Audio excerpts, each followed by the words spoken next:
Greetings, everyone. This is the Hipster Snek, and today I'm joined by two, maybe three of my Tomo bros, Clockwork and Cog.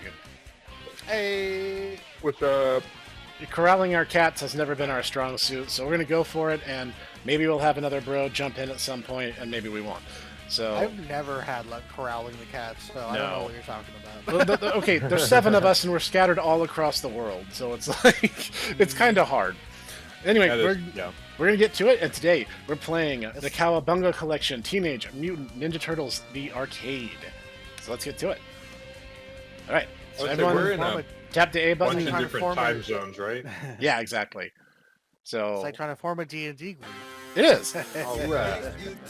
So a little bit of an updated audio file, but the graphics and gameplay are still all the same, so that's cool. Okay. Man, this brings me back. Yeah, this is nostalgic. This is the... Alright, we gotta pop in our digital quarters. Oh. We're just gonna load up. I'm gonna start with Oh my god, like this is 12. annoying. Start with 12 and see how we feel. Okay. I totally got 12. Yeah, that's how many times I did. Yeah, I definitely... You probably maybe pressed it 12 times. That's not how many lives you have. It's okay, I'm wrapped, so I'm gonna soak damage like a crazy person. That's true. What the... There we go. Press there. Oh, okay, that's weird. You have to, like, opt in after you put your coins in. Okay, but we're all here now. That's what matters. Oh man, this takes me back to the days of the arcade. This is cool. You can still buy Fortunately, I this never got a now on chance the to arcade, really- if I recall. I've seen newer arcade machines. Yeah, like there's a whole bunch. I worked at a store like for a time that they had the arcade machine for this and an arcade machine for Turtles in Time. Fortunately, I never got a chance to really play this in the arcade. I only got to play Turtles in Time, really. And by the way, this is going to be a you little... don't remember playing this? We didn't even really have arcades. I think it was like the corner Pizza Hut or something. Yeah. They had like a little corner room where you could they had a little arcade corner. We never had like a proper arcade in our area that I could recall. There were like a couple, but like not many. Like by the time we were in high school, arcades were more or less like all gone.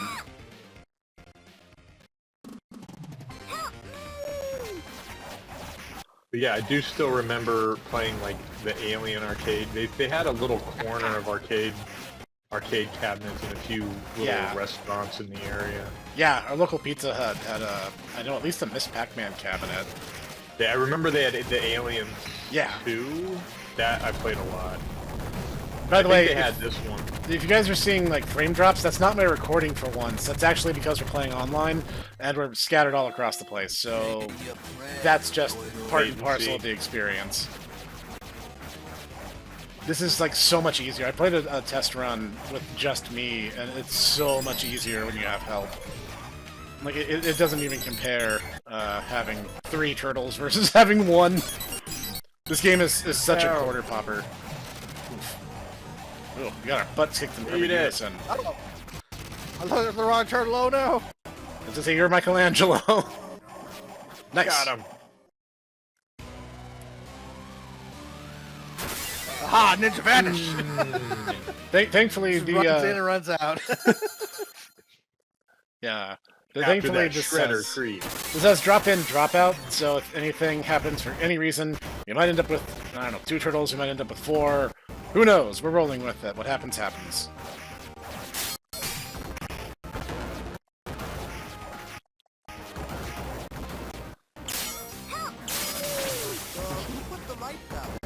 Yeah. Oh no! Oh man, those old grainy voice clips.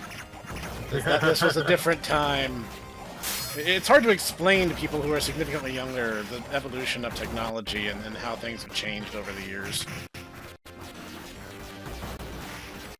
What's dialogue noise? I don't know. I've noticed it kind of depends on how they. I know at least with my kid, he doesn't really care so much about like what the graphics look like as long as the game's fun. Yeah.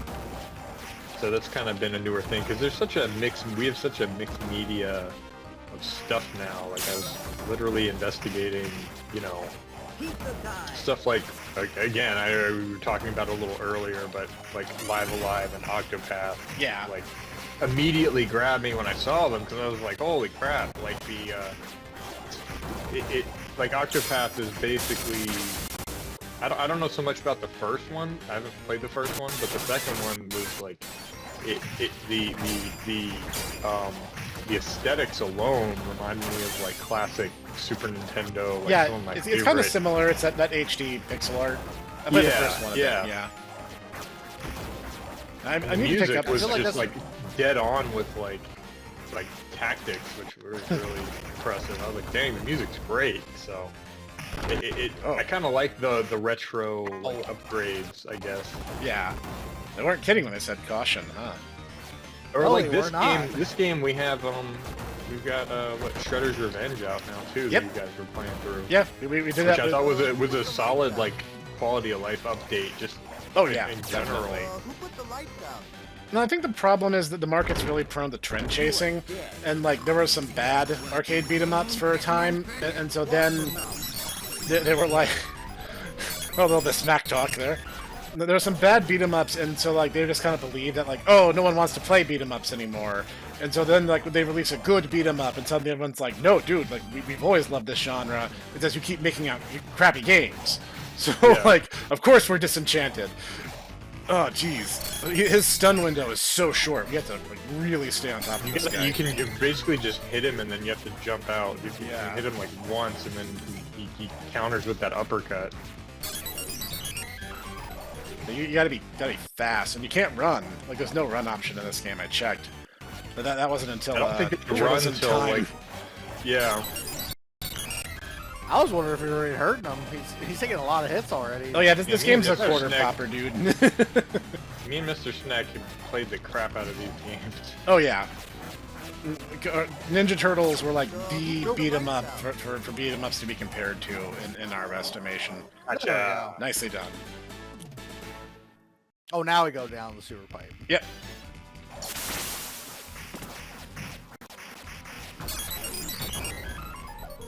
You get used to hearing that lost to life sound effect, or you guys are going to be hearing it a lot. It's fine. We're professionals. Yeah, we're professional losers. We have lots of experience at losing.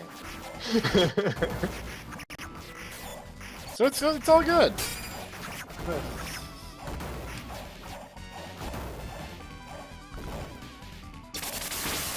Now, I don't know how much you guys know about random turtle lore, but so let me hit you with some.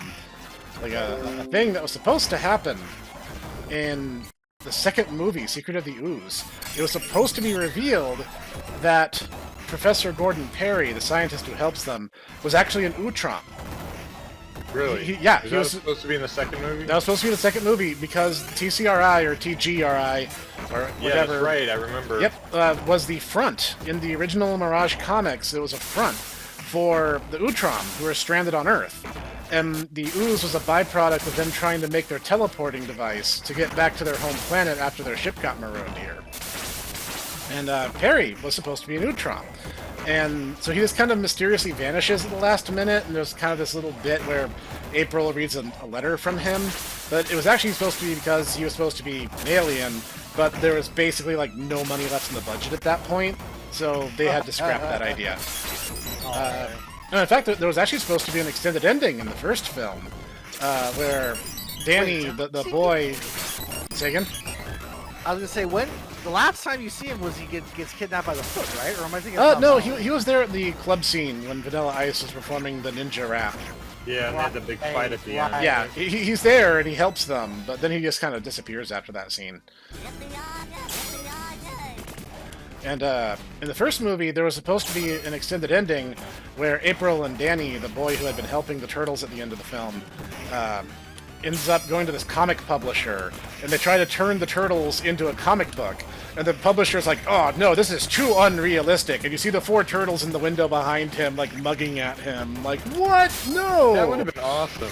Yeah, apparently that scene does exist, but it's not on any of the DVD releases. At least not any of the ones that we got here in North America. I don't know if it's on any of the... on YouTube? I'm sure it's on YouTube. I'll have to check. And so, yeah, like, there was a lot of stuff, and, Isn't the kid that's helping him, isn't he originally one of the stunts one of the stunt coordinators? Or something that like was Kino in Secret of Kino, Use. yeah. He was Donatello's suit actor in the first film. Come and get him. Bring. Yep, like there's lots of stuff, and also they make a recurring gag where you'll see the suit actors throughout the film. Like, there's a bit where Raphael is chasing after Casey Jones in the first film, and he rolls over the hood of this taxi cab to get across the street. And the guy inside, I forget which one it was, he's either Leonardo's or Raphael's suit actor in the cab. And he's like, what the heck was that? It's like, looked like a big turtle in a green in a trench coat. And he just kind of shrugs it off. It's like, that was one of the suit actors. I think it was Leonardo's or Raphael's. I don't remember. That's funny. The little things like that. Also, There's a lot of I little think jokes I like that. killed you with a cone by mistake. No, our thrown weapons won't hurt each other, but if the enemy throws them at us, it will. Whoa. I stopped right in time, apparently.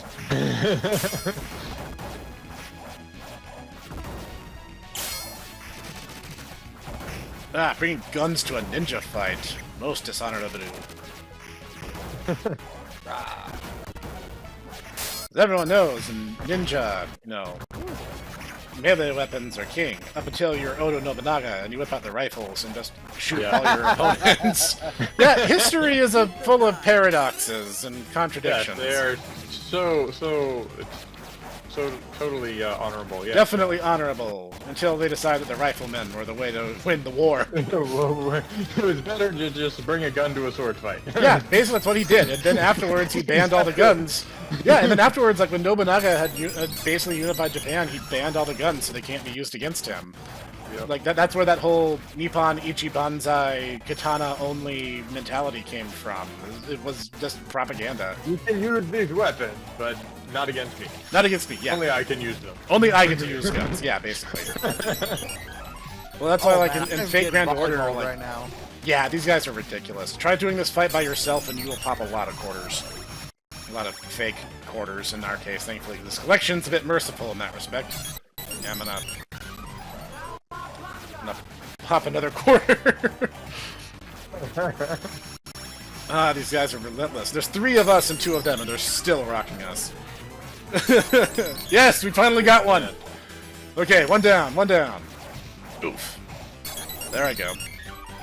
Yeah, apparently there were talks for Rocksteady and Bebop to be the mutants that showed up in Secret of the Ooze, but even though Peter Laird helped design them, he wasn't really, like, thrilled. Oh, it was me. Nice. I don't know what the actual, I don't know what the criterion is for who she picks. It might be whoever gets the last hit on the boss. Yeah, Peter Laird helped design Rocksteady and Bebop, but in his mind, they were, like, way more vicious than the 87 series made them. And the guy who wrote a pulp comic where people regularly got their heads chopped off wanted it to be darker. Yeah. What are the odds? And I mentioned this a bit in our Shredder's Revenge playthrough, but like a big part of the reason why the 87 was the way it was because the 4 voice actors who voiced the Turtles were friends in real life. And still are to this day.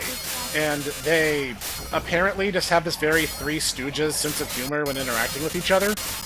And so the way they interacted, the guys who were writing the scripts for each episode were like, oh, like, these guys are already friends, we'll just kind of base it off them.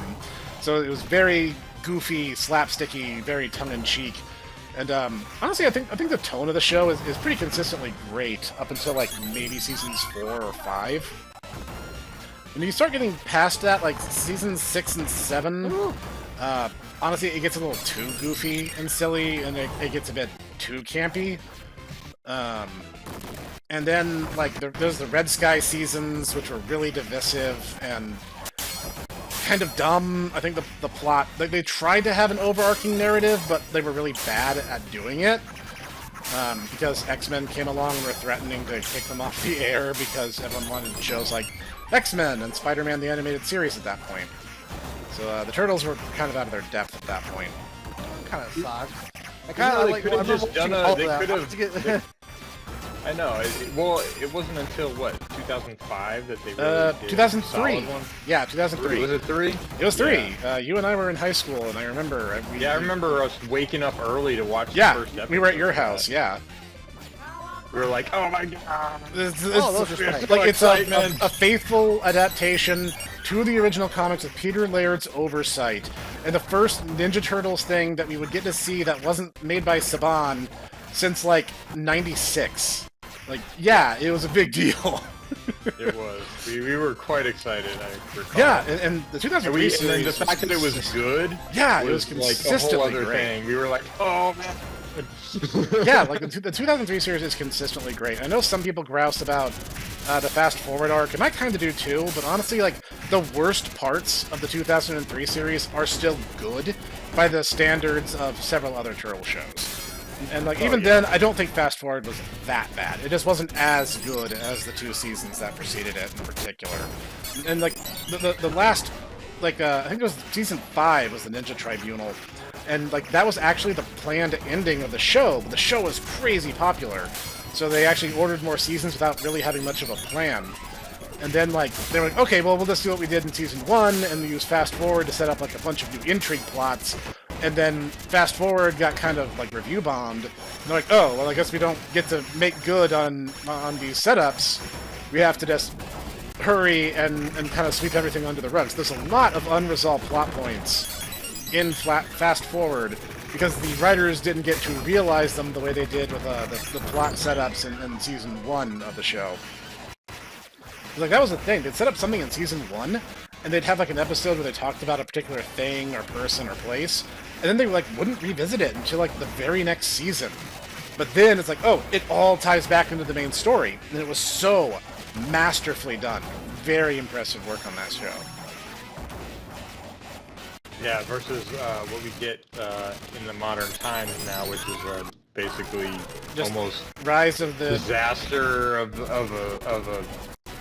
it's so bad. I tried watching it. I tried liking it. It's so bad. Oh no! We're Even, referencing? yeah, there's that, and then there's the new like Dead on Arrival. No, that stupid Mutant Mayhem movie. movie that looks like garbage. That already. looks so bad. So absolutely soulless. It's like let's make TMNT, but for a modern millennial audience. This is like, it's dumb, and I hate, like, I've watched this, I've seen the trailer like 3 times recently. Yeah, so it's so bad. I watched it on YouTube. I saw it when I went to see the Mario Brothers movie, and I saw it again when I went to see Dungeons & Dragons. And so, like, every time I saw it, I'm just like, it's still bad. It still looks bad. Yeah, it still looks horrible. Because, like, when you see the designs for the turtles, on still frames, they look pretty okay. Like, they basically just look like the 87's turtles again. But, like, seeing them in motion, it's like, what unpaid college intern did you guys lock in a basement and force to draw this? Because, like, this looks bad. This looks like amateur hour. It's all the whole thing is practically just ripped off. I mean, it even looks the animation. bad. The animation is a straight rip off of what they did with the Spider-Verse movie. It's almost like down to the art style. Yeah, except like it's running the exact same thing. Except it's running on way fewer FPS. Yeah. Like it's choppy. The animation looks like it's 16 frames a second. It's just like, this looks bad. This looks like an amateur did it. If this was like a fan project they did in their basement or something, I'd be impressed. But this is a major studio release. Yeah, plus you got Seth Rogen behind it, who's just perpetual man-child. Yeah, and it's like, and he was the worst performance in the Mario Brothers movie. That was the thing I even said. I was like, you know, Chris Pratt's trying his best. Jack Black is just having a ball, the time of his life, being Bowser, and just Seth Rogen is just like reading the script. Yeah, like absolutely does not care. I will admit though, I was quite pleased with Mario. It was a great movie. Yeah, it was absolutely great movie. Exactly what it needed to be, which was just a fun Mario movie. The yeah, way they just tied a good, fun in. movie. Yes, it was awesome. They did such a good job. I was super blown away by that. I still need to see that. I haven't had a chance to really get out. Absolutely recommend it. Hopefully, I can probably find it on a... I'm gonna jump around you and not actually hit anything. Well, actually, I'm coming to help you. Kick. Oh, wait, I didn't hit anything. I'm gonna grab one of these. You guys grab that. Okay. And like, here's the thing: the turtles. Funny enough, he's one of the rock soldiers. He's one of Krang's rock soldiers from the '87 series. He only shows up in like 2 episodes, but he must have left a lasting impression because the rock soldiers show up in a lot of Konami's beat 'em ups. I also need to see a D&D movie. I also don't like that. I've heard that's pretty good too. It is. I enjoyed it. I enjoyed hearing your review of it, so I thought that one was going to be another one that would be just dead on arrival. Yeah, that's why I was like, I'm not paying money for this. I got movie passes from donating blood, and I was like, I'll use these to go see it instead. And I don't regret it, because it's actually a good movie. And, oh man. This guy has so much health. Fighting this guy solo was a nightmare, by the way. I hated this fight. Having help here makes all the difference in the world. Alright, let's get our dad down. Rat Dad. Thank you, my turtles. Thank you for not kissing us. Oh my god.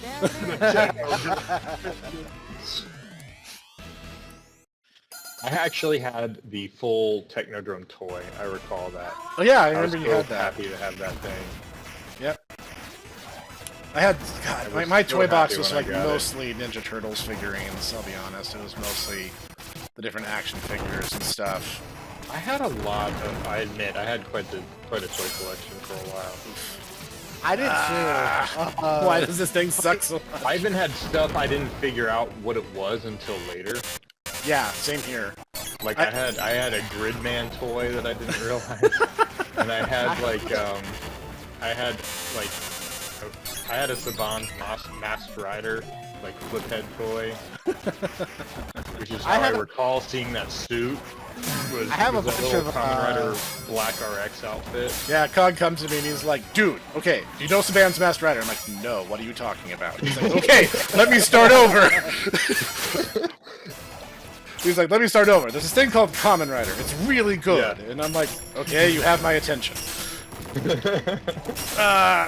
This room is pain. Yeah, I didn't have anything from Kamen Rider. I had a Power Rangers toys. Yeah, I had a bunch of Power Rangers. A bunch of Power Rangers too, yeah. I had the Morphers and everything. And I also had that generic castle, like 90s, like toy castle that had the cannons and everything like that, and the catapult. Yeah, I think I know the one you're talking about. Man, you know one that I'm surprised never picked up and still has not picked up again, but was super popular in our time, but was Mighty Max.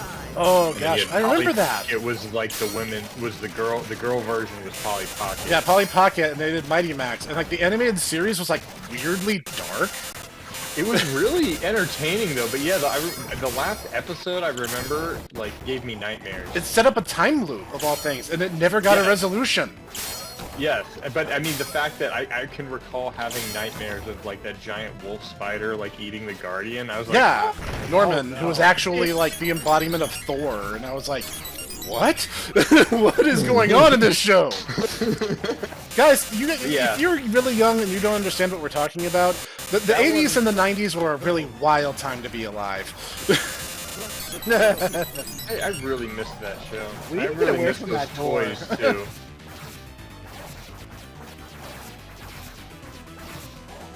I'll stand here next to your side and swing at the air.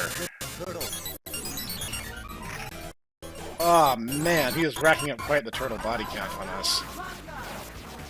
Tossing a couple of... I did right on the elevator, yeah. Like, I'm probably gonna toss some more at this rate because he just like keeps. His like vulnerability window is shorter than Bebop's was. You could tell this was made to just steal To your eat quarters, yeah. Mom, can I have $35 in quarters?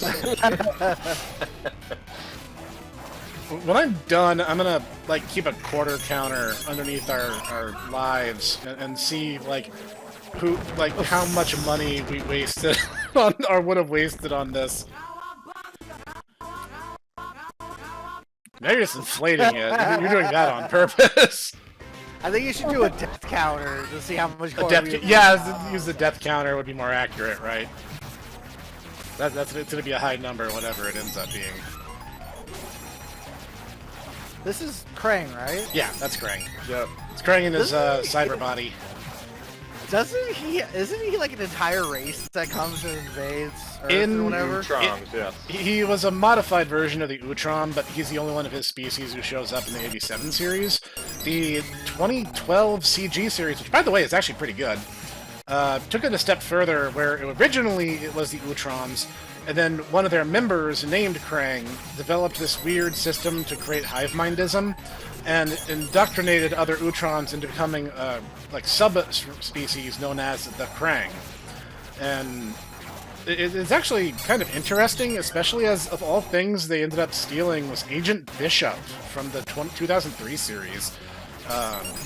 Yeah, the 2012 series is this weird smorgasbord of stuff from the movies, from the 87 series, and the 2003 series. You know, something that always threw me for a loop was the fact that, like, the Utroms show up, and that whole storyline is really early in the comic. It is. It's only like issue they 6 or 7. They based almost an entire franchise just on like Shredder, and he's only in the first. Like, yeah, he's in the first issue. comic, and he doesn't show up again until like issue 12 or 13. And yet they decided to make an entirely new like lore based on just like the first issue of the book.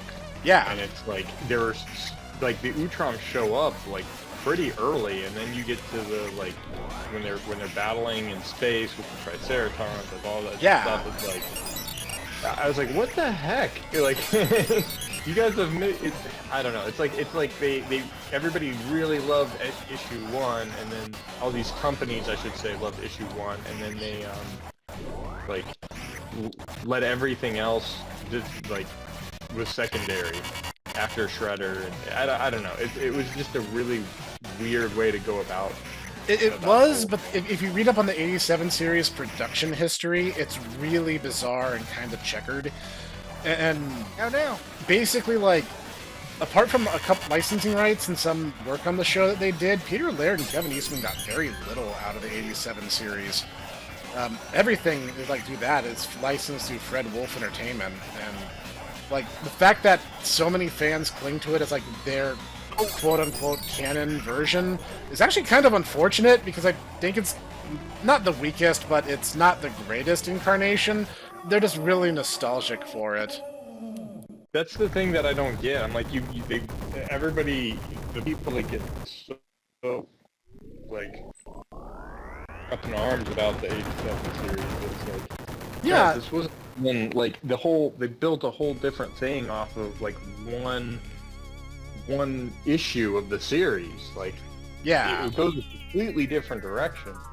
It does, and it is its own thing, and don't get me wrong, I like it for the most part, but like it's a very different thing than what Mirage, Turtles, the canon Turtles, actually were.